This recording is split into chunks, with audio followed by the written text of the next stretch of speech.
Avenue, and then we'll take it higher.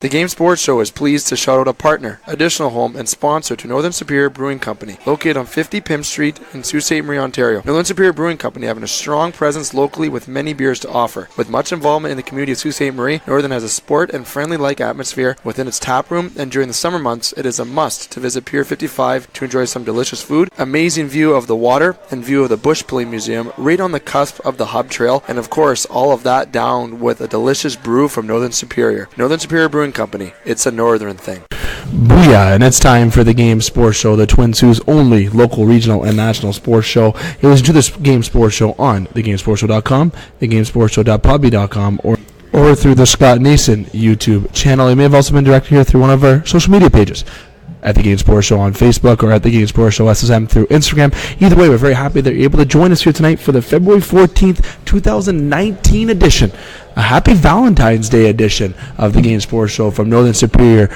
Brewing Company. And you know what? All you lovebirds out there, happy Valentine's Day. And to those individuals who are single on Valentine's Day, don't forget you're not alone, because the Game Sports Show is by your side. And we are very happy that you're able to join us here tonight from Northern Superior Brewing Company. We're live in the tap room.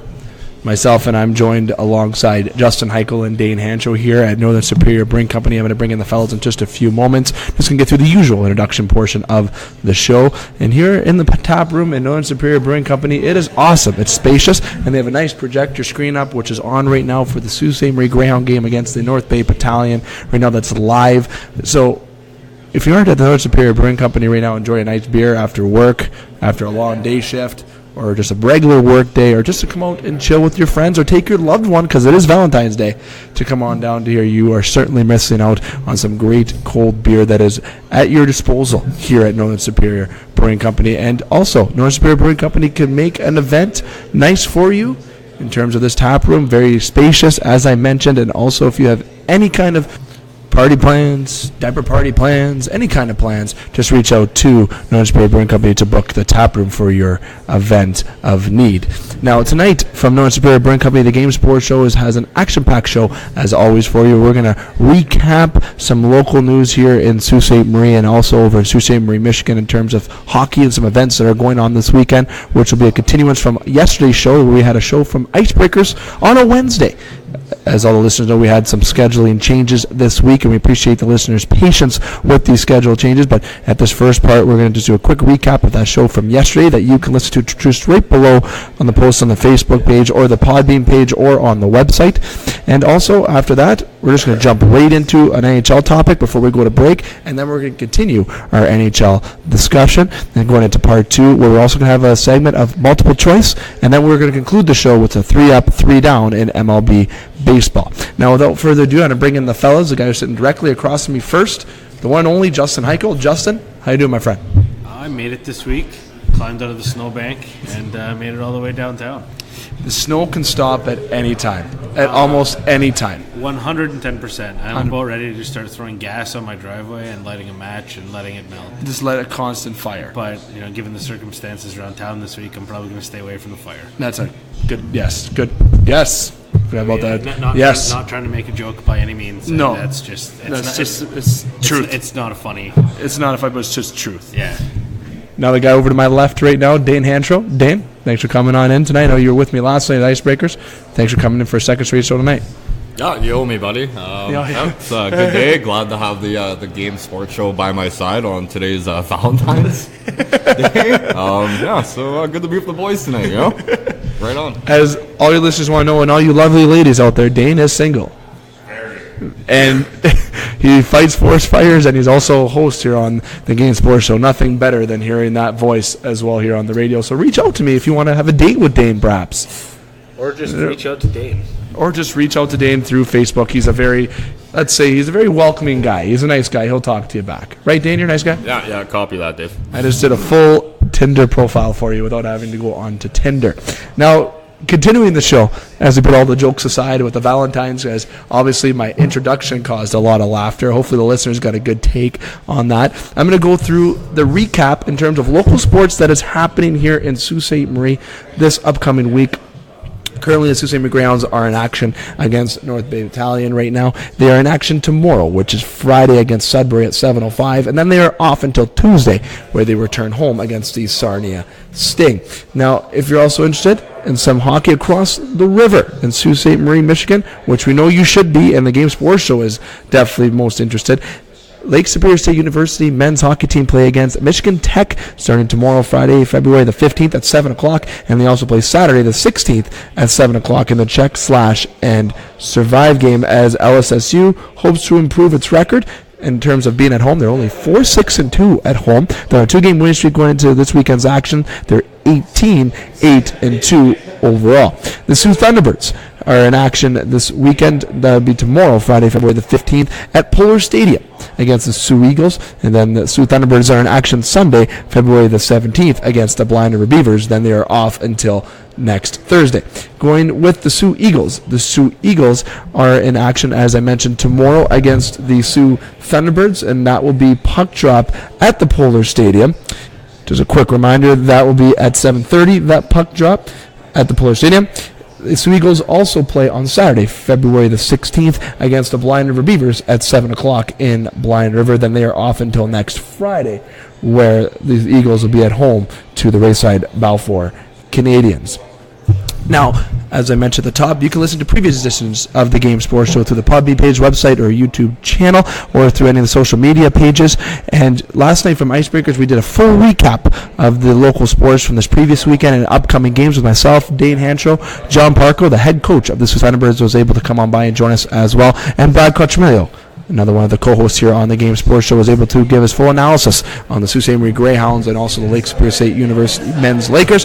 And then for the final portion of that show, Dane and I dived into some bonus topics in the roundtable, talking some LeBron James, super teams in terms of the NBA, MLB, and just got into a wide topic discussion about Antonio Brown, Kareem Hunt, and also Joe Flacco getting traded as well. We had a good roundtable there yesterday, so make sure to check out that edition from Icebreakers there. Also, a little quick reminder that we have March the 2nd, a Sioux Thunderbirds alumni game. Yes, yours truly will be participating in that action. That'll be at 3:30 at the John Rhodes. We've already had over a dozen of the alumni reach out to Trevor Zachary. You can reach out to Trevor at sales@SiouxThunderbirds.com to, if you are an alumnus of the Sioux Thunderbirds, to participate in that game. He's looking for alumni for past the last 20 years, the last 30 years, no matter what. If you're an alumni of the Sioux Thunderbirds, reach out to Trevor Zachary. Make yourself a part of that day. The game will be before the Sault Thunderbirds' final regular season game against the Sioux Eagles. Details will follow as well. And in terms of that, on February the 22nd, the Sault Thunderbirds will be having a ceremony for retired number 9 and former captain Jerry Patingolo, whom holds a lot of records when it comes to Sault Thunderbirds. He basically rewrote the history books when he was there with the Sault Thunderbirds, and they'll be having a ceremony there February the 22nd. For more details, reach out to Trevor or yours truly here on the Game Sports Show for that. Always a lot of local stuff going on, especially when it's hockey season.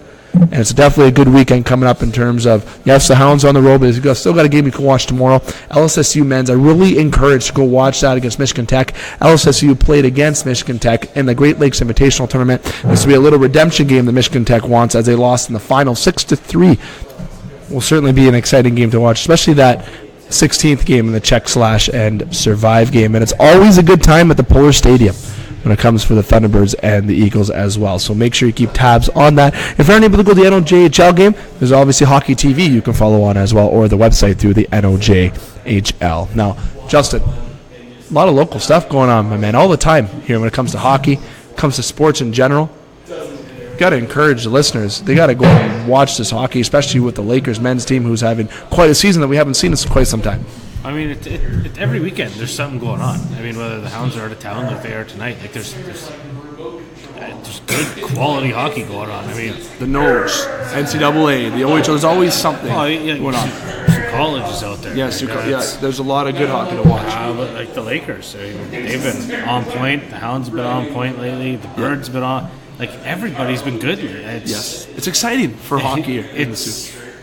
I don't think we've had a season where we've spoke so positively. It's been from the beginning of the hockey season to this point. All the teams. About all the teams. Like, I mean, some of the things that we've been complaining about and nitpicking or naysaying, like, if that's our biggest problem, You know what I mean? We're doing all right. So, I mean, the fact that we're still seeing empty stands at all these games is a little mind-blowing, especially because some of the quality we've seen on TV doesn't even come close to what we're getting locally. No, and I got to say, one thing that I really noticed, and Dane, you can attest to this, yesterday, we were talking about the crowd that was at the John Rhodes Community Center this past weekend when the Thunderbirds played the Eagles. Wasn't a good turnout at the John Rhodes. There were under 150 people. But you go to the Polar Stadium, they had 968 to be exact. There's probably even a bit more in and out. And yes, it depends on that atmosphere that goes on. And with the Hounds at the GFL Memorial Gardens, they are getting fans. There's been complaints about how it's not as loud as it used to be from when it was the old Memorial Gardens. You know, you have with LSSU, the crowd is always bumping there. It's a school-esque atmosphere. It's a different atmosphere than it is. That NCAA hockey atmosphere is so much different than the OHL. But, you know, we have to say right now here, flat out, that this is the best that we've seen our local sports teams all around doing in terms of everybody, with Soo Michigan, with Soo Ontario. And I would love to see more fans get out to Soo Thunderbird games at the John Rhodes. I know it's not the greatest of all seating arrangements when it comes to junior hockey. And the GFL Memorial Gardens, we're getting the fans. I'd like to see the fans get a little more intense in there, but who am I to critique with that? But Dane, I'm sure the one thing I wanted to ask you was the improvement with the attendance with the Thunderbirds. That has to grow. They have a good product on the ice all the time. Yeah, I mean, I think you'd have to look at just the overall, like the John Rhodes Arena is not built for a junior A team. I mean, obviously going to a couple of Thunderbird games, the atmosphere is not what it should be, and I don't think that's like obviously the fans' fault. I think that is just the overall environment in that arena, and I think if you look at across the dip there, if you look at the Sioux Eagles and Lake State, I mean, those are the only two options that they have over there to go watch hockey, and they're very passionate about it. But where we have like the Greyhounds, and then we have a bunch of AAA systems and all this. So, I mean, the good hockey is very spread out in Sault Ste. Marie. And, I mean, the weather hasn't been exactly ideal lately either. So getting to the hockey rink is a bit of a hassle. Aging population. I mean, I definitely hear a lot more about the Greyhounds, obviously, like through media and, you know, on the radio and stuff like that. So advertisements, you know, maybe they need to, you know, start promoting a little bit more just to get more fans out. But yeah, I mean, you go to a Thunderbirds game and you sit in the John Rhodes Arena, like other than the quality of play on the ice, the atmosphere is probably, if not worse than it was when I played high school hockey. I feel like we would almost get more people out during our playoff games. They'd be sold out in the John Rhodes too anyways, which isn't saying much because, I mean, how many people can you fit in that barn? 500 to 750, it's around that area, I think. I think, like, if you look at, like, rinks in Sault Ste. Marie, I think the Pee-wee would be a perfect rink for the Thunderbirds just because they have the wraparound seats, and I think it's small, but it's though, small, right? but you can fill out that stadium. Even the rink would be a better place, to be honest. I mean, it's just it's a warm arena. You know, not warm, but you know what? You go in there, It's got that nostalgia. It's classic, too. Yeah, right? like the Rhodes. I'm taking your word with that. Like, the Rhodes just isn't a comfortable arena. I think what we have to backtrack to, and we've already had this discussion numerous times, is that a new arena needs to be built in this city, and we know one arena that has to go, and I think that'll be an improvement once things change. But the Rhodes is the only NHL size, as John Parko touched to. But I think that's what the attractive piece is. But just that atmosphere in the stands. But what you're alluding to is maybe putting it where the McMeekin is. I think location is a huge thing. You have to have that rink somewhere central, and putting it all the way in the East End. West End.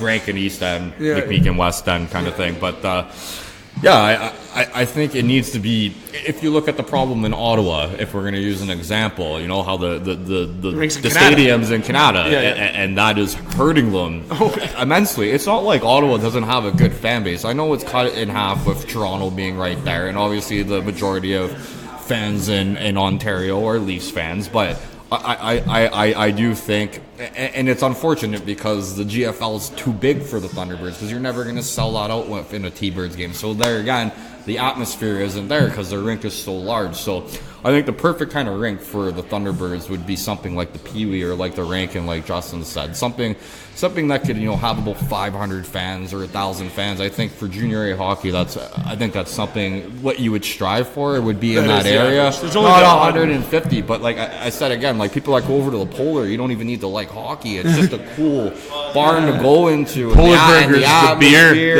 and booze. what's the John Rhodes have? We have the canteen is shit.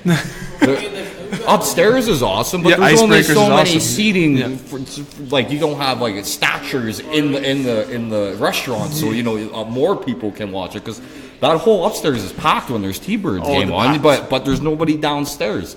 I like the beer garden idea. I think that's definitely helped out with attendance. I would hope. Yeah, Trevor's on that here. But that's my 2 cents about it. I feel like Justin has something to say. Well, no, I feel like one of the downfalls was not having a good quality restaurant upstairs. Like you got Icebreakers now, and that really and it really resonates with the hockey community. Yeah. Having a place like that up there again, you can go. It's comfortable. People can watch the game. But now the issue is almost that it's too packed. But one of the big things that bums me out about going to T-Bird games, it's just not a wraparound. You don't have wraparound seats. Like it's not. Like Kirkland has that. There's other rinks that do have that. That's a real bummer of an environment. You go to a game, you want to cheer. You're cheering to a wall. Like it's like listening to hockey on the radio sometimes. Like it'll do. Yep. Don't get me wrong. Like you're working night shift, whatever. Hockey on the radio will get you through just fine. You can hear us on the radio. But if you're going to a game live, you want that live environment feel. Yeah. You don't want radio feel. No. I honestly think, like, with our 2 new arenas, I think the Soo or City Council has definitely failed with putting a decent structure in there. Like, if you look at the GFL, what are we, how many seats short to be able to host the Brier? Like a couple hundred. Why not put in a couple more hundred seats? We're never going to be able to host the Memorial Cup, and with the quality teams that we've had when the OHL has been hosting, we would have hosted a Memorial Cup in the last 10 years with that brand new rink, but we don't have enough seats. Same thing when they built the John Rhodes. You're going to build a new pad that's going to be exactly like the old John Rhodes Arena. Why not put stands around the whole thing? They never ever thought about what the T-Birds were going to do when they built that because they were playing at the old Memorial Gardens. And when I used to watch the T-Birds when I was younger, there'd be 100 people in a stadium that could hold, I don't know how many, 4,500 or whatever the old Memorial Gardens could hold. And of all things, the worst part is that the hockey is awesome. Awesome. You know what I mean? Like it's not Greyhounds, Lakers, Eagles. It's not for lack of a quality product that's not filling the rink. It's just the environment isn't. It's not a fan friendly environment. But this is. So we dove into this. Well, we didn't plan to. We dove into this. But this is something we're all passionate about. Yeah. We've been saying this. You can go back on all our shows, and how many times have we said this over and over again? Like, you got to get out there. You got to support these teams. Like, it's great. These kids are working their balls off out there. Yeah. No matter what level, whether we're at university with the Lakers, Sault College, the Greyhounds, and the T-Birds, I don't know. It's frustrating because the fan support is here in the city, but it's only here during the playoffs. It's still not as loud as I remember it being when Jeff Carter used to come down that right side, and I'm saying the goalie, we're on the back end. Carter would come down the right side and let that wrist shot go from the top of the circle and score 9 times out of 10. That arena used to be bumping when Tyler Kennedy was the captain. The old times, but that's why hockey is not like it used to be anyways, though. That's the other part that we don't even have time and enough hours in a day to jump into. Well, just a small point, and we can move on after this. I think it obviously has to do a lot with what kids have to do these days. There's a lot more opportunity. When we were growing up, hockey was the thing, right? Everybody wanted to play hockey, but now there's other sports league being implemented, and kids are having different interests. Because if you go to these games, do you see a lot of young kids at these games anymore?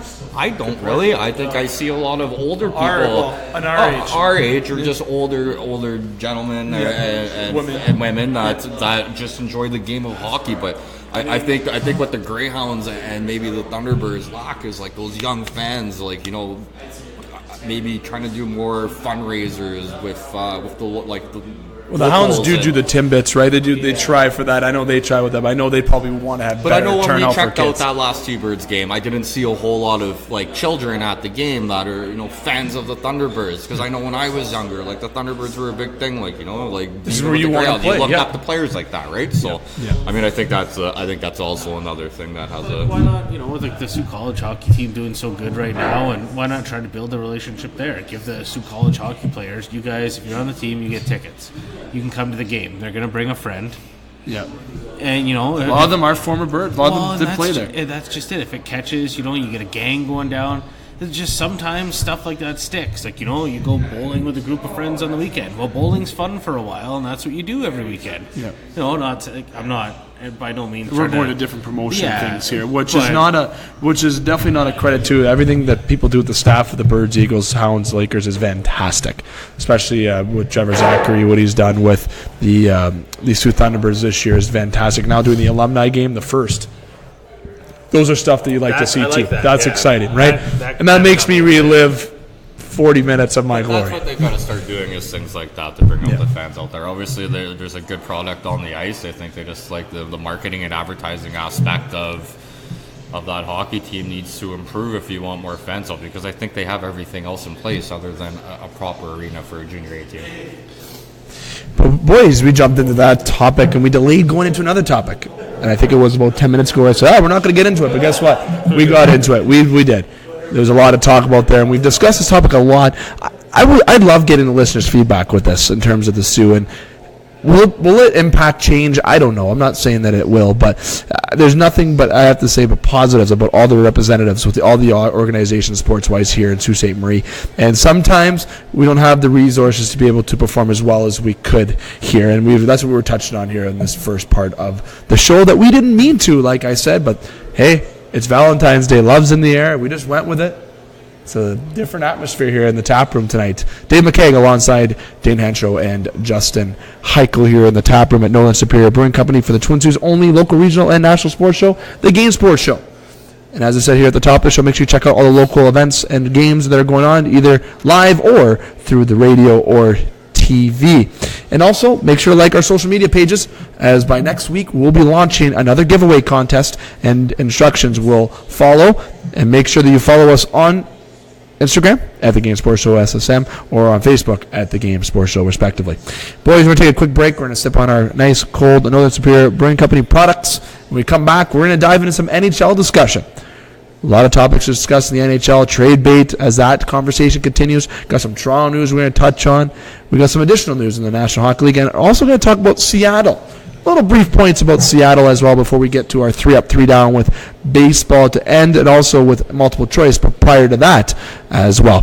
You're listening to Twin Sault's only local, regional, national sports show, The Game Sports Show. We're going to hear from our sponsors. We'll be right back.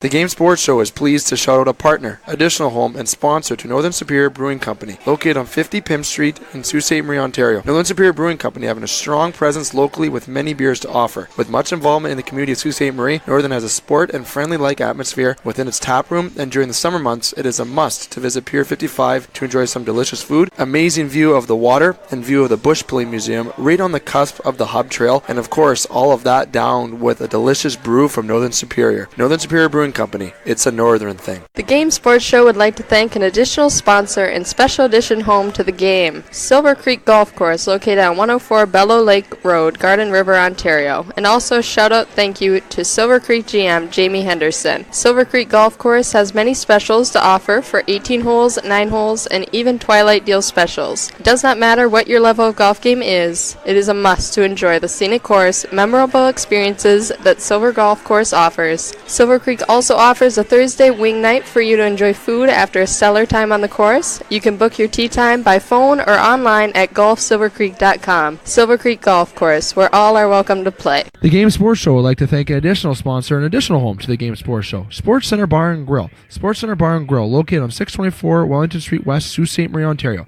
Sports Center rated top sports bar for the second year in a row. At Sports Center, enjoy their famous 75-cent wing night along with delicious Molson products on tap, along with a great atmosphere and other great food options available as well. Sports Center Bar and Grill, the Sioux's best sports bar. Get wicked at the Wicked Sister. You'll find the best tasting food for the whole family. Start off with some appetizers like the crab dip, served with warm non-bread strips and soft pretzel bites, or their antibiotic and hormone-free boneless chicken wings with 5 choices of sauces. Entrees include the barbecue pulled pork sandwich, the #1 selling drunken cow burger, or Philly cheesesteaks, and they're on special all day Thursdays. The Wicked Sister also offers a gluten-free menu and catering. Bring the whole family. The Wicked Sister, downtown Ashman Street, open 7 days a week. The Game Sports Show would like to thank a list of additional sponsors. North Shore Sports and Auto, new location located on 647 McDonald Avenue, Sault Ste. Marie. A family-owned and operated business with doing business in Sault Ste. Marie for over 10 years. Loads of products available for your enjoyment for all seasons. North Shore Sports and Auto, we understand the importance of quality service and products, and we work hard to ensure that all customers have a positive experience before and after each and every sale. North Shore Sports and Auto, meeting all of your new and pre-owned equipment needs. Special thanks to Salon. The Salon, located on 589 2nd Line East, Sault Ste. Marie, Ontario. Owned and operated by Mike Cuglietta. Book your appointment today at 705-941-9191 or via online at https://thesalonsoo.as.me-.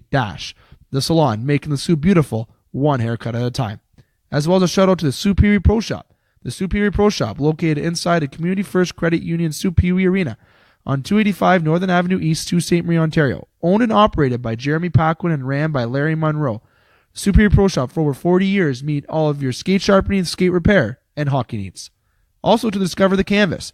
Discover the Canvas, located on 317 Wellington Street West, Sault Ste. Marie, Ontario. A beautiful, new renovated building owned and operated by expert artist and Sioux native Katrina Thibodeau. Katrina taking her talents of the ink in Sault Ste. Marie and truly creating the best and most realistic art locally. Call Katrina today at 705-450-8099 or email her at discoverthecanvas@gmail.com to book your tattoo or consultation today. Welcome back to the Game Sports Show. Dave McCaig alongside Dane Hanchrow and Justin Hykel here live at Northern Superior Brewing Company on this Valentine's Day. Once again, happy Valentine's Day to all the listeners. Love is in the air here, and a full bromance here with the Game Sports Show here tonight from Northern Superior Brewing Company. Listen to the show on thegamesportshow.com, thegamesportshow.podbean.com, or through Scott Nason YouTube channel, or through one of our social media pages. Very happy they're able to join us tonight. Continuing the show, going into part 2 of the show, gentlemen. We're going to go into talk about Seattle to open up this portion of the show. You know, we've already veered off into one random topic that got brought up the last part of the show, so now we're going to get back on track and talk about Seattle. Now, they don't have a name yet, and I'm sure that will probably get announced either at the NHL draft or following the Stanley Cup playoffs or even going into free agency season. One of those 3 times, I'm predicting the NHL draft will be a time where Seattle's name gets announced. However, I want to bring up Seattle in terms of they've got the same format as what Las Vegas Golden Knights followed. Now, if everyone recalls, Vegas, after their first year, made the Stanley Cup Finals. Sioux native Colin Miller being a part of that team, and Colin, who we hope to have on the show within the next couple weeks, is enjoying his second season there with the Las Vegas Golden Knights, and as Las Vegas actually gets ready to go into action against Toronto in just a couple hours here tonight as we're recording from the tap room in Northern Superior Brewing Company. Fellas, what I want to go around is have an open discussion. I don't want to get into bits and topics and just different kind of points. I just want to have an open discussion about the fantasy draft that's going to happen for Seattle. If it's going to be as successful, if you don't think it's going to be as successful, what teams might be in trouble at that time, do you think? Or do you think Seattle is going to be better than what Vegas was? Or really, do you think it could be worse? Do you think the NHL should have changed the fantasy format? Just all around discussion. And I'll start the whole table saying right now that I actually kind of wanted the NHL to make a little bit of an alteration to the format in terms of just how many players are sort of protected. I really like how rookies can't be taken, but it's going to be very interesting because the NHL is not changing that format. If they had to change one thing, I think adding another player to protect, I think would suffice. I think there should have been one more player as a bonus player you could keep potentially, or an extra forward or D, maybe one more player you could have kept. However, that could be open for discussion here, but I really feel Seattle is at an advantage here. A lot of rookies are going to be out of contracts going into next year, going into the past the RFA points. They're going to be UFAs, and teams are going to be making deals, and I really enjoy that portion of it. And I think Seattle, all in all, is going to do better than what Vegas did, to be honest. I think Vegas gave Seattle the white gloves. Now, I mean draft-wise. I'm not saying Seattle's going to Stanley Cup Finals in their first season. But I think draft-wise, they saw what Vegas did, and they're going to learn from that. Vegas gave them the white glove treatment, like I said, and they're just going to expand and know what Vegas didn't do that they could have, which wasn't much because they, like I said, made the Cup Finals in their first year. Dane, I'll slide over to you first.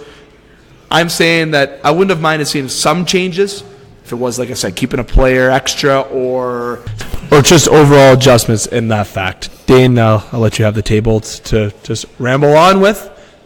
to keep this going?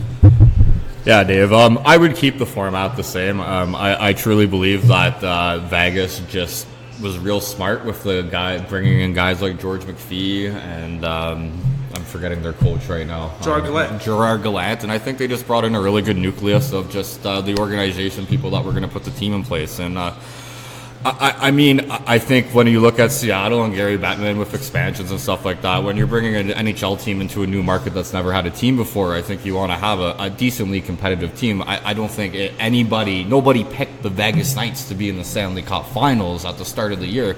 I know me, you, and Justin talked about it, looking on paper, like, a decent team, but you don't see those superstars. But I think what was overshadowed was the fact that they have 4 second lines, basically. They don't have a first line, but, Jonathan Marchessault and Smith and Perreault played, and Carlson, those guys played like first line guys. But at the end of the day, I think you're moving a team to Seattle. You don't want to get teams protecting more players because I think that might just hurt the startup of the franchise. Obviously Gary Bettman thinks that Seattle is going to be a hockey town and they're going to do really good financially, but you don't want a last place team the first year. The first year. So the years before when they had the expansion draft with Columbus and Nashville and the Thrashers.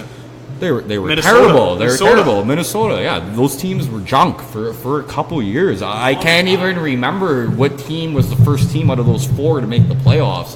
If I'm not mistaken, I want to say Minnesota or Columbus with Rick Nash, because I know it was years before. I think Atlanta only made the playoffs once year. They got swept. Yeah, got swept. So.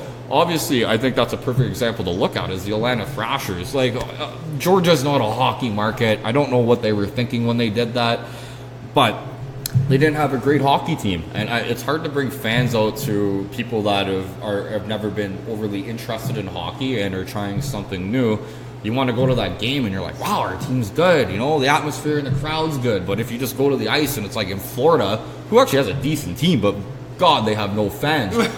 That'd be so boring to go watch that game. Even for people like us that love hockey, to sit in that hockey rink and watch a Florida Panthers game, you might as well stay in your hotel and watch it on TV. Yeah. Save money on beer, right? So, I actually do think Seattle is in a better position than Vegas was, because if you want to look at the league right now, it is a young man's league. I think you got to look at players under 27 are dominating the NHL right now. And I kind of want to compare it to that North American team that we had in the World Cup. All these guys that were on that team are now past their entry league contracts. So now teams are forced to protect these guys. I think teams that are in danger, the Tampa Bay Lightning, guys like Chlorin and even Mikhail Sergachev, they got 4 studs on defense. I think there's going to be really good players available coming out of Tampa. I think the Calgary Flames are another team that's going to be in major trouble because none of their guys are rookies anymore. They're signed. They have their contracts, and I think they're really on defense. A guy like TJ Brody might be on the market. I know they can protect 4 defensemen, but I think Seattle is going to end up having a good team. I guarantee you they take Malcolm Subban or Marc-Andre Fleury from Vegas as their goalie, because they can't protect 2, and I have a hard time seeing Fleury not getting protected for the second time, especially the way he's been playing the last 2 years with Vegas. He's not that old. He still has a good 5-6 years left in him of really good hockey. But yeah, as far I like everything that's going on. I would keep it the same. If Seattle ends up being a really, really good hockey team again and makes a run to the Western Conference Finals or something like that, then maybe they need to tweak, because I think that's unfair to the rest of the teams in the league. Did it really hurt the rest of the league? No, I don't think it did. It helped Vegas. Did Vegas last year really hurt the rest of the league, or did it help the rest of the league by bumping the salary cap up a little bit this year with the revenue? Yeah. You know what I mean? Yeah. So and that's happening this year coming up too. You got to give a little to get a little, and you're looking at the business end now. Now you're looking at the business end. You have to look at the NHL on a full you scale. have to look at it in a grand scheme, but you gotta see where. You gotta play it smart. They're keeping the rules exactly the same, and I like that. The NHL, it's so easy to. I don't want to say it's so easy, but a good draft or two and you can be back in it now. I don't think that gone are the years where you got the 5 and 6 year, unless your contracts are brutal. I don't know. The Oilers are looking like a little bit of trouble, my friend. A little bit of trouble. Or you refuse to fire Kevin Lowe, even from chief hot dog inspector or whatever the hell he's doing there. That's because we have a greedy owner that's okay with losing and making money. We're ranting on. Yeah, with Seattle. But back to the Seattle thing. I mean, if you're a team right now, and like if to your comment where you want to look at expanding, keeping a player, or having an option to keep a player you really like that you wouldn't otherwise keep in your 4 defensemen, forwards, or substitute a D for a forward, right? Because you had to keep a certain amount of D in forwards. What do you look at as a team? What you have to your advantage? I mean, not every team's the Toronto Maple Leafs, but look at these contracts they're giving out right now. Yeah, you could. Okay, Seattle wants to come in and take Austin Matthews. That's great. You're a brand new team in the NHL. How do you pay him his $12 million cash? And they wouldn't, because he'd be protected anyway. But you know what I mean? Like, contracts like that are going to deter. Yeah. Like, the Leafs essentially could keep some players on their roster that people would think they wouldn't be able to keep because they're protecting a Matthews and a Marner. Those guys. But with those contracts, a new team can't afford to take on a guy like that. They can't do it. So you deter them from taking that player. There's a lot of options that Seattle is definitely going to have, and I think they're going to be licking their chops over in Seattle. And I like the name Kraken. That's really growing on me a little bit. I hope that happens. I like to see Seattle Kraken. Like the jersey concepts I've seen. Yeah, they're unreal. Yeah, like it looks sick. They have to be the Kraken. Yeah, I like the Kraken. I do. Really I think that flannel jersey though. Yeah. Seattle Rain wouldn't be a bad idea either. It's kind of simple. Simple. I would like that. It rains a lot in Seattle. It does. I don't know if I've ever watched a Seahawks game that did not have overcast. Definitely a lot of rain. But I want to speak of location for 1 second. Kind of a transition from Seattle, where you had to with Florida. There's a lot of posts about Bar Down that put on and saying going to Florida is like watching an exhibition game. There are people saying that when you go to Florida, it's like watching a junior hockey game. They're referring to the OHL, WHL, those types of leagues. Is it time to get this team, I'm going to say it, the fuck out of Florida? I hate how they look at Ottawa, and I said hate. We don't like using the word hate on the show. But they look at Ottawa and say, this team doesn't sell out in the playoffs when they made it. Or this team doesn't. It's because of location, as Dane touched on. Location. If that team had a team in Ottawa, downtown Ottawa, they'd be doing well. They'd be doing just fine. They'd be passing the border. They'd be in terms of making money. They'd be fine. Florida is in a pretty good location, and they have a pretty good young team. They're not doing that great. Don't get me wrong, but hey, who would be doing good on that team? You go on the ice, look in the crowd. There's no one up there except your mother, your dad, and your grandma and your sister. It's everyone's relatives that are there. I think the NHL should be embarrassed in how bad of a turnout they get. I think they got to consider moving Florida. I think, and no offense, I know there's residents that are in Sault Ste, Ontario that live in Florida, proud to be in Florida. I'm not chirping Florida in general. I'm saying as a hockey community, that's not it in Florida. Tampa Bay is the team that's doing well in terms of the Florida area. And you know what? They do very well in their arena, but their arena's in a prime location. It's better than what Florida's situation is, but it also helps that Tampa Bay is first in the Eastern Conference. I'd like to see how Florida would be if they're in the Eastern Conference. Don't get me wrong. I think people would be on the bandwagon. But I think it's time for Gary Bettman to think of Florida moving, even over Arizona. Those are two teams that I got flipping. Like, if you're playing NHL 19 and you have a franchise mode that you get to move a team, if nobody is picking Florida or Arizona and moving any other team, I don't know why. I think the reason Tampa sells out games is the competitive level. They are up in the President's Trophy race year after year since they've had Stamkos. And I think if you look at their ticket sales, after they won their Stanley Cup in 2004 against Calgary, and then the rebuild process kind of started, drafting Stamkos and Hedman and those guys, and it took them a couple years to get relative. I think if you look at their ticket sales during that time, they probably weren't selling a whole lot of tickets. Like, look, how many times has the Florida Panthers been in the playoffs since their 1996 Cup run against the Colorado Avalanche? They lost to New Jersey 2-3 times. Yeah. I mean, unless you're a team in Canada that has a die-hard fan base, like, your Toronto Maple Leafs and my Edmonton Oilers that were losing for years, you still have fans coming out of the games.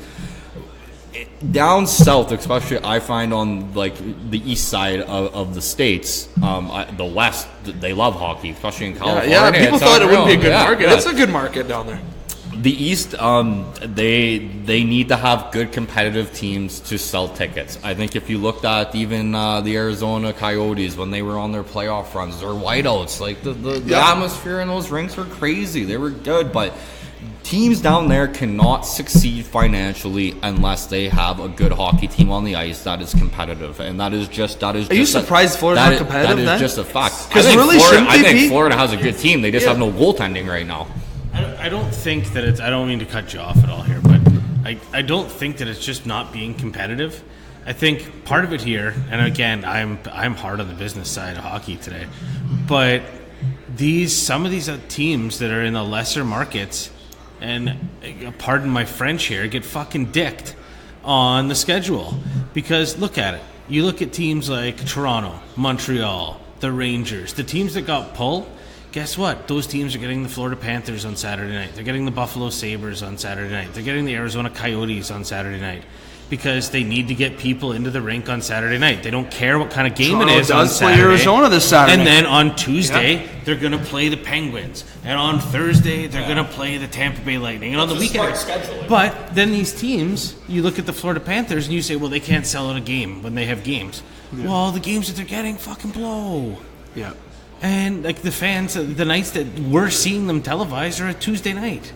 You know, maybe it's the Ottawa scenario where people can't get to the rink. Do you think maybe they keep teams there too? This is going to another whole realm, but look at Panarin and Bobrovsky, right? We're going to talk some trade deadline stuff, so it's actually going to transition us easy into the deadline discussion. But Panarin and Bobrovsky, do you think maybe they like to keep markets in this hot areas because it's attractive to the European players? I'm not being judgmental of Europe. Everyone likes hot weather. Heck, I like hot weather. If I had a chance, I'd go play hockey somewhere hot too. But you know what? It's appealing to a lot of players to go places where they're hot. From that, if you want to speak business end, is it maybe that's why Gary Bettman's believing in it, or is he just looking at it just to try to save face and just doing what he can to save it? Because I think this is beyond saving. I really do. But have we heard it all? I mean, there was always squeaky wheels around the Arizona Coyotes, not making money, not dragging down the NHL's revenue. The Coyotes were a burden on the NHL's financial system. You don't hear that about the Florida Panthers. They have very strong ownership. I think it's just someone's toy. I honestly think that's what the Florida Panthers are. I mean, some professional sports teams are just owners' things to have, and I think the Florida Panthers. Maybe you're just that. The general manager runs a team within parameters. He's got a budget. That's what he does. They have an all-right team right now, and it works. I think obviously, if you look at any sports league, there is teams that are being supported by the big wigs in those leagues that are obviously making the most money financially. I know the Florida Panthers, I think they've lost the NHL $24 million so far this year. I don't know if that was just in the month of January or that's a total. I think that must be a total. Just to say that in the month of January sounds a little absurd.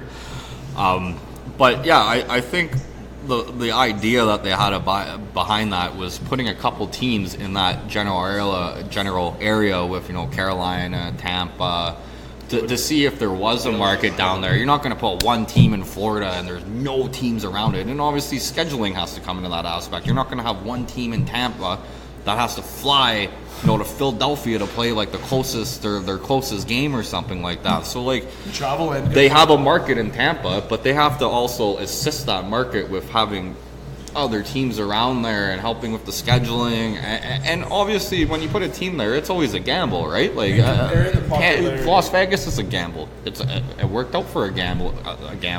But yeah, obviously Florida and Arizona are the two next teams that I think before expansion those teams need to be moved. But from listening to Bill Daly and Gary Bettman, they seem like they are financially the most stable the NHL has ever been, and those two teams don't really seem like a huge issue to them. So, see, the one thing, good example before we move on to the next point, that Tampa-Florida rivalry was a plan to build that rivalry. It's almost like Toronto-Ottawa, the Battle of Ontario, right? That's kind of the feat that they want to get to. But I'm just saying, in general, Florida is not there. They need to get there.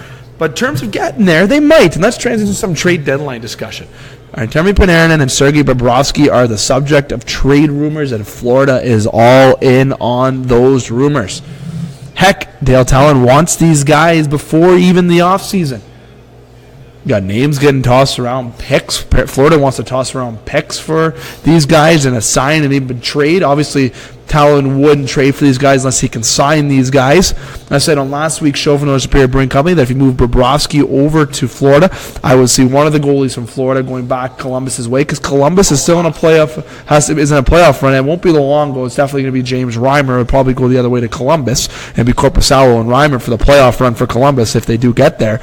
But something has to be done there in terms of trade with Columbus, because Panarin and Bobrovsky aren't re-signing. They have to get something for these guys. This is one of the types of hockey markets that have gotten fans that are actually very loud in the playoffs. You have to keep that relevance. You have to keep that excitement for the fans, because Columbus has a very good hockey team, I think. I like the system that they have. They have great defense as well there in Columbus. They got to keep that going. I think trading them to Florida, both of them in a package deal, you can get some doozy of players. I think Columbus can look at Owen Tippett. I think they can look at getting in Reimer in that. They can get their first-round pick. Heck, why not even try to pry Huberdeau out of there? Call me crazy. But if you can sign and trade both Panarin and Bobrovsky, and you trade Reimer, Huberdeau, and Tippett going the other way, is that really a loss for Columbus? I don't know. For some people that are actually going to leave in the offseason. So there's a trade that we can touch on. Also got Wayne Simmons rumors are picking up hot. It seems that his days are numbered in Philadelphia.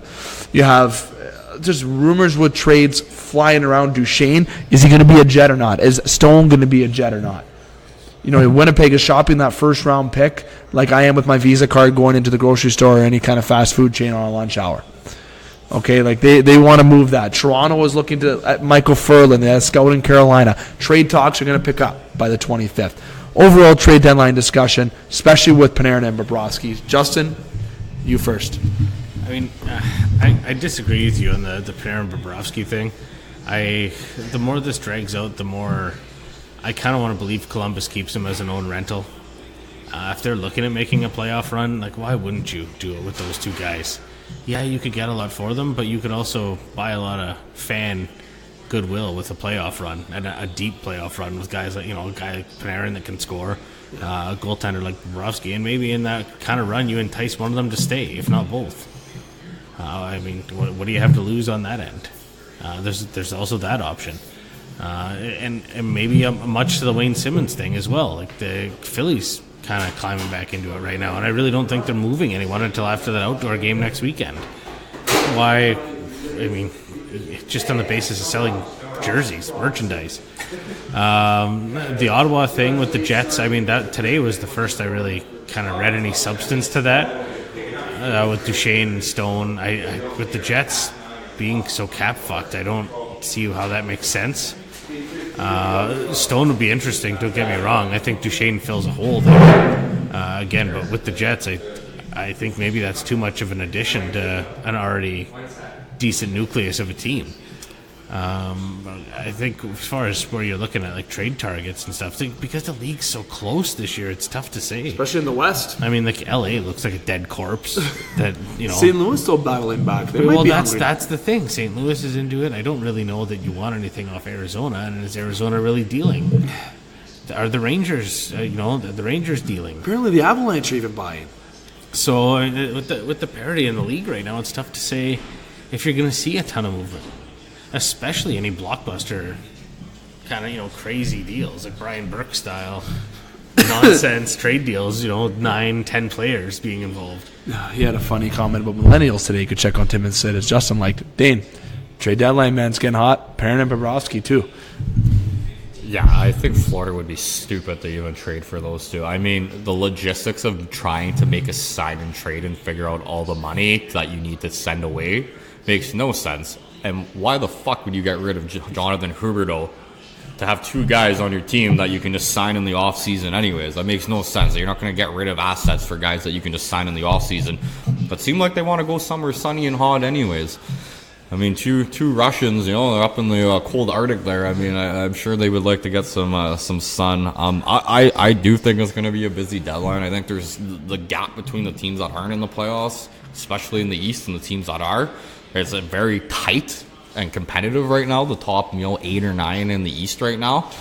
And Tampa and Pittsburgh already made their splash. I don't see them maybe not doing another one, but maybe that makes teams like Columbus and Washington, and the Islanders. I mean, I feel like the Islanders are definitely a team that are going to want to make a move right now. They got cap. They definitely got cap space. Getting not having John Tavares anymore. So I do think it's going to be busy. Super awkward situation in Columbus right now with Bobrovsky and Panarin that basically vocally stated that they're not coming back next year. But as Justin kind of attested to, I think you couldn't ask for two better rentals. I mean, Korpisalo hasn't proven to even be a good backup goalie from time to time, so I don't know if that's a guy you want to go into the playoffs. So essentially, if you got rid of Panarin, I don't care if Huberdeau's coming back, if you got rid of Bobrovsky, I feel like that is essentially throwing away your whole season. And I'm a big Jonathan Huberdeau fan. I think that guy's getting better and better every year, and I think Florida would be crazy to trade him, and it's unfortunate that rumors are already out there that he's had to hear, and I don't imagine that's easy playing hockey after that. But if I'm Jonathan Huberdeau, I mean, if they just did a swap with Panarin for Huberdeau or something like that, which I don't really see how that works out for each team. Same kind of player in a sense, both wingers, point per game guys, but yeah, I think it's going to be a busy deadline. I don't think Columbus is going to make any moves with those two guys. I think they're going to keep them. I think they've been in the playoff mix in that division for years, and I think something has to give at some point. I think they want to finally make it out of the second or out of the first round for once. So, one team that's really surfaced now that they're going to move core guys is Minnesota Wild. Eric Stahl has a 10-team no-trade clause that he has to submit for teams. Teams are going to like the addition of Eric Stahl. I think that is a great choice in terms of, I don't know what 10 teams he would definitely like to go to. You got to imagine that maybe the New York Islanders are on that list. Maybe they are. Maybe they look the route towards the Calgary Flames. There's a lot of good, interesting touches for Eric Stahl, and Minnesota has some good, interesting guys that teams can target as well, with Spurgeon. I even think with Charlie Coyle. I think you can even pry that out of there. It depends what you got to give, though. You're going to be paying up to get these, especially the young guys, especially if you want to look at Matt Dumba. The NHL right now, as you said, Justin, was a lot of parity, especially in the Western Conference. It's tight. That wild card spot is tight. St. Louis is in a playoff spot. Today, yes. I don't even think the Edmonton Oilers are unrealistically behind either, which is appalling. 4 points out? Yeah, so right now that's what's going to make a lot of teams they're going to be like, should we make a move? Or do I buy? Do I risk buying? I know there's one team that's been struggling to fall off the map at the beginning of the year is Colorado, and they're definitely going to be buying.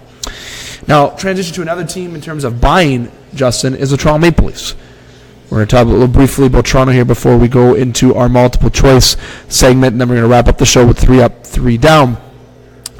The Maple Leafs right now, in terms of the deadline, are looking at adding another bottom 6 forward.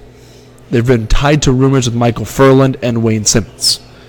Obviously, I think logically it makes sense that Toronto does not go after Wayne Simmons. I don't think they can afford Wayne Simmons. I think Toronto can afford, though, a trade with Michael Furland. And heck, if you're feeling lucky, why not try to pry Dougie Hamilton out of there? If you're feeling lucky. Connor Brown. What cap space, buddy? This year they have it. This year they have it. Next year they don't. But that's where you cross. 5.7. 5 years left. But that's a move you address in the off season. That's why Dubas is what he is. He's a numbers guy. You can make trades and do things. And now I'm not saying they're going to do that. I think realistically, I think Michael Furland makes sense for Toronto. As much as I want to see another defenseman there, I don't think it's going to happen. I think they're going to be adding another forward in that mix in terms of Toronto. Realistically, I think they're done. I think they're done. Why would they add anybody Tyler else? Ennis just came back from injury. He hasn't got back into the lineup yet. I think they're going to look at moving Brown because that's a guy who's on the cap next year with over $2.5 million that they don't have, and it's going to be easier to move him now and get a piece like Furland that you can use as a rental, who's an upgrade over Brown and in the top 9 situation, who'd be sick with Kadri. And when you're lining up in the second round against Braden Point and the boys in Tampa Bay, I'd rather have a line of Kadri alongside Furland opposed to having Kadri playing with Nylander and Janssen. Sorry, Michael Furland's an upgrade. I disagree. You keep Brown and you trade him at the draft for a draft pick because you just traded your first round draft pick. You get a second in return for Connor Brown. That you are not upgrading your team with Michael Furlan for Connor Brown. And with how much of a horse Janssen was in the playoffs for the Marlies last year, having that whole playoff and championship run under his belt now, what do you think? You're putting him in the closet and saying, I don't really believe that you could do that, even though you were awesome last year in the playoffs, and I've given you no opportunity. He is playing well. I'll I'll give him that. He is. Like it doesn't. It's great that we have. It's cool that everyone has these ideas and this like fantasy hockey aspirations for the team, but you also have to be a realist about it too. Like you can't. There's also nothing. There's not a whole lot in the cupboard to give up. So in theory, yes, it's great we have Connor Brown, but not everyone wants Connor Brown. And not everyone wants Connor Brown for the best player on their roster as far as trade deadline dangling goes. Like in a pipe dream, it's awesome. I get where you're like, I get the idea behind it. Some of that stuff drives me up a wall with how you're trying to crunch the numbers on the fly, and then it doesn't work. It doesn't. You kind of have to. Eventually, you got to look at it and say, "This is what we got. This is what we got to roll with." I think we're going in to the playoffs with the team you see right now. Bold predictions. Leafs. No. Chemistry is a good thing, and I don't think you want to ruin the nucleus that you have. Connor Brown's been a good bottom six guy for them, and look what I just don't to the lineup, bringing him back and then bringing Muzzin in. Like the Leafs have been good lately, 100%. But 5-1-1. That Nylander's 20 games, first 20 games back weren't spectacular. No, they were not even close to spectacular. Now the Leafs quickly. Not just him, it was the team. With the Leafs, play Vegas tonight. They had a successful game against Colorado Avalanche. Power play was just clicking. Colorado just looked beat up in that game. They just couldn't match Toronto's effort. It felt like Anderson was solid in the game as well. It's going to be a tougher test against Vegas. I know by the time most listeners listen to the show, the game will be over between Vegas. But how do you like the Saturday game that Toronto plays Arizona? I know that's why I was going to wait to ask, because then you brought it up in your rant about Arizona. So I'm going to go around the table in terms of, quickly before we go to multiple choice segment, about what you think about Arizona. In Arizona, getting a Saturday night game. I mean, it's Toronto. You're going to sell the tickets. Butts are going in the seat. People are going to be in the seats.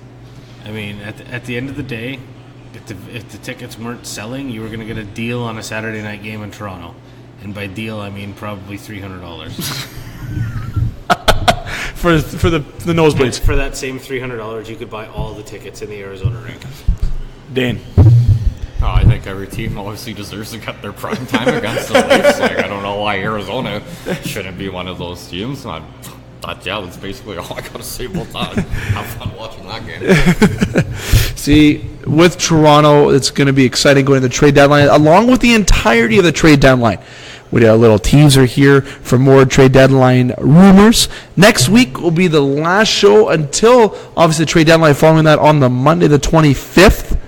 So, with that going insane, next week we're going to go into a full dissection in terms of the trade deadline, and we even maybe predict some trades that might happen, do a little prediction, get some more going more in depth, because the rumors are going to pick up, and heck, maybe some trades are going to happen between now and then. Toronto, Winnipeg, Boston, watching you as buyers,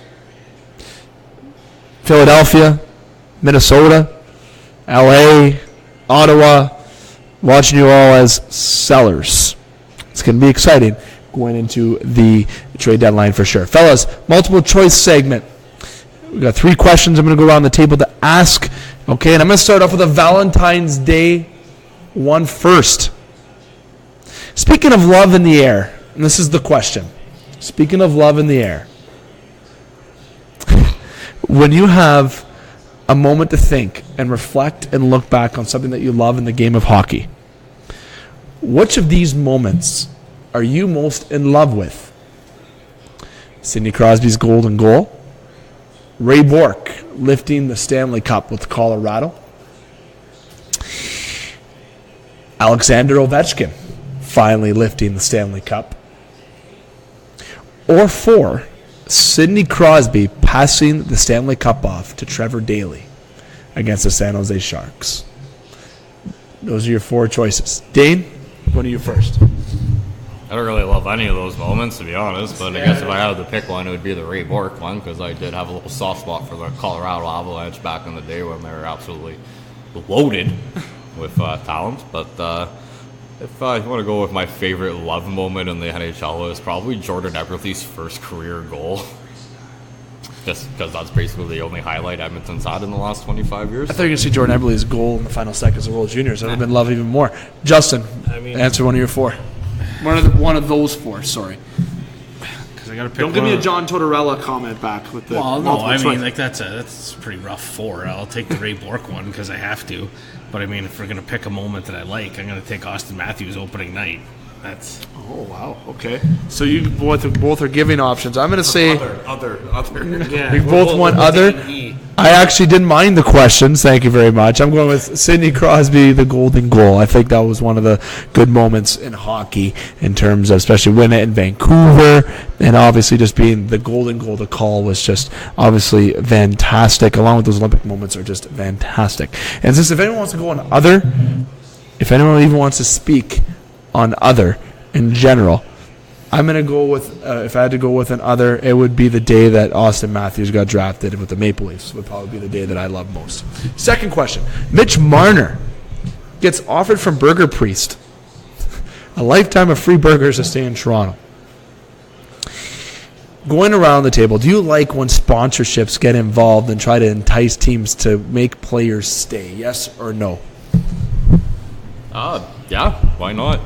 If you're a passionate fan that has a business in the area where your favorite sports team is, do anything to your advantage to try to keep a player. I've seen guys put billboards of players to re-sign in that city.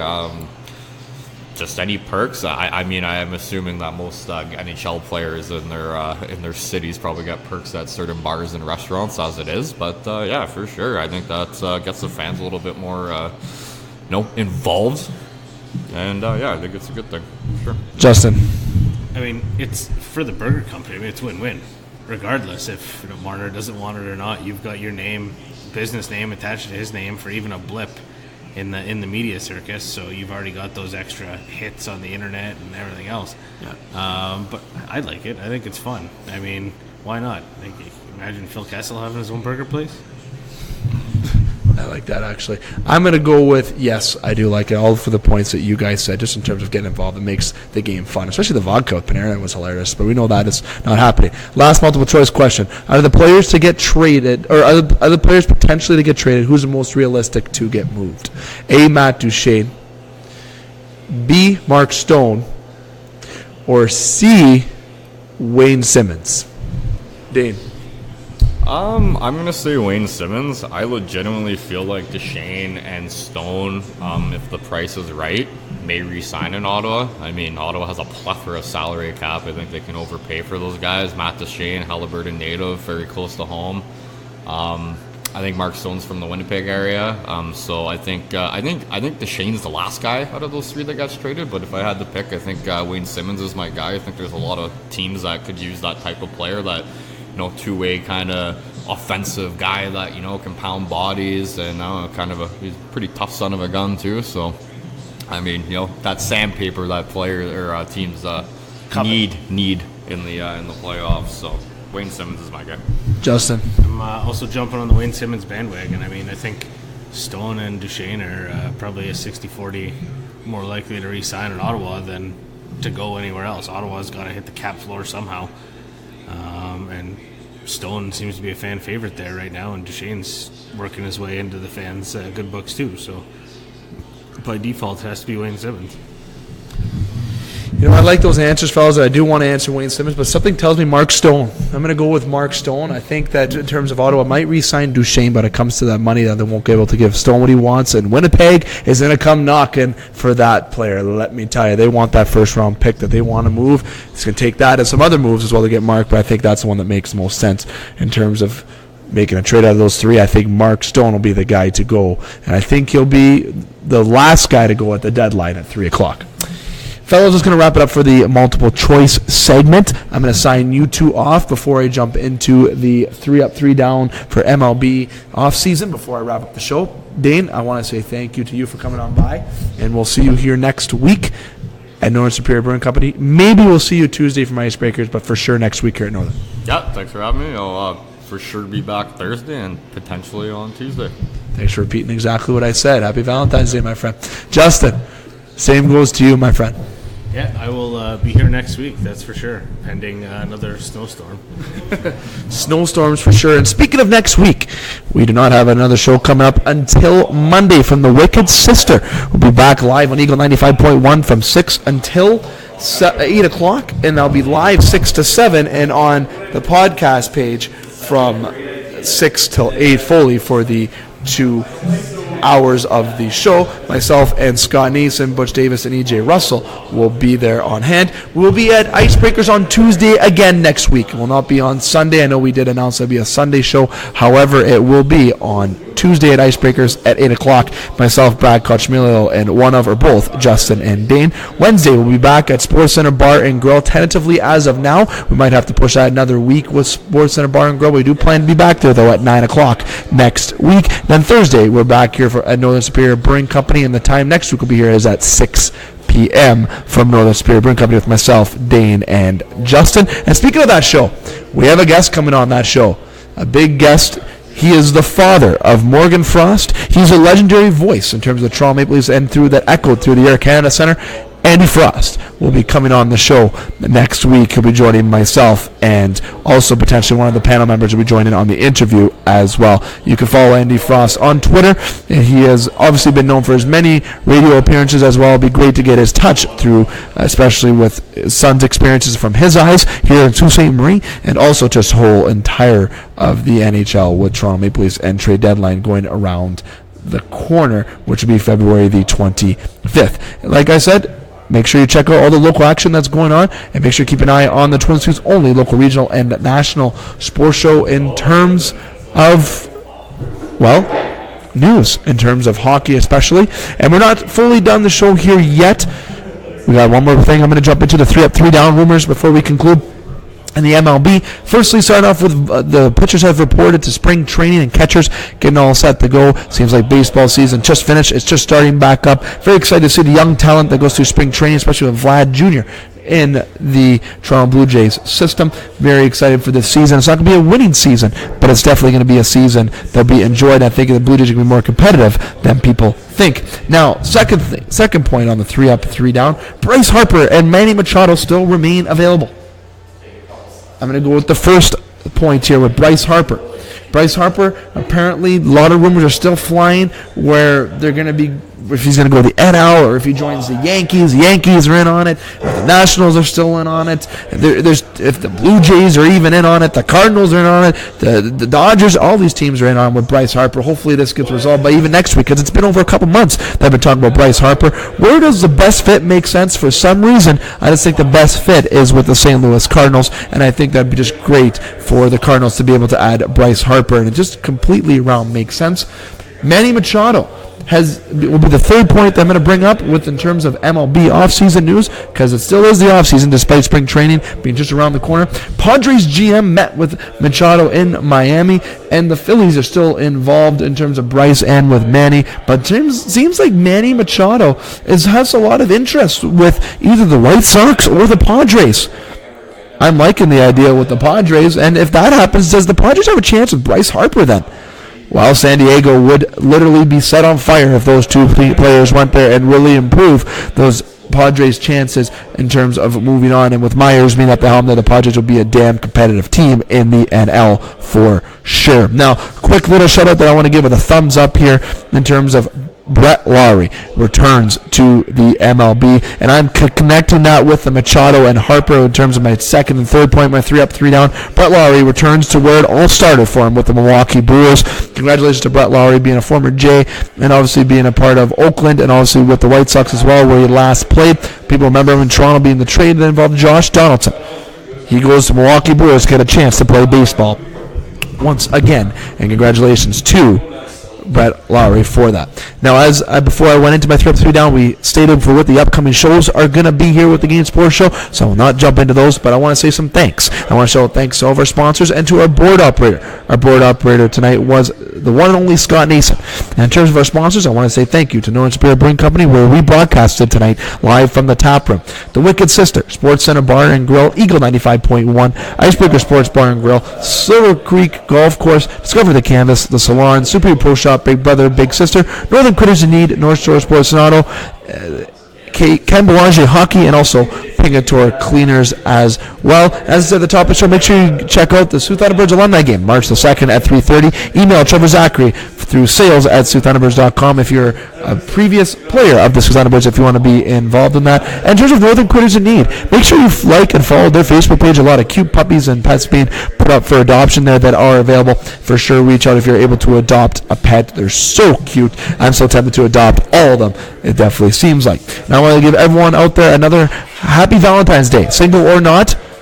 We've been able to give you an action-packed show here, as always, the Twin Sault's only local regional national sports show, live from Northern Superior Brewing Company, and we're happy that I was able to spend Valentine's Day with you, because I do love my listeners, and here at the company at the tap room and the presence of our sponsors, partners, and everything that we have at the Game Sports Show, we definitely thank you from the bottom of our heart for sure. Speaking of heart, Valentine's Day, it all connects. Now, until Monday next week, which will be February the 18th, we'll be live at the Wicked Sister. Be on Family Day and President's Day.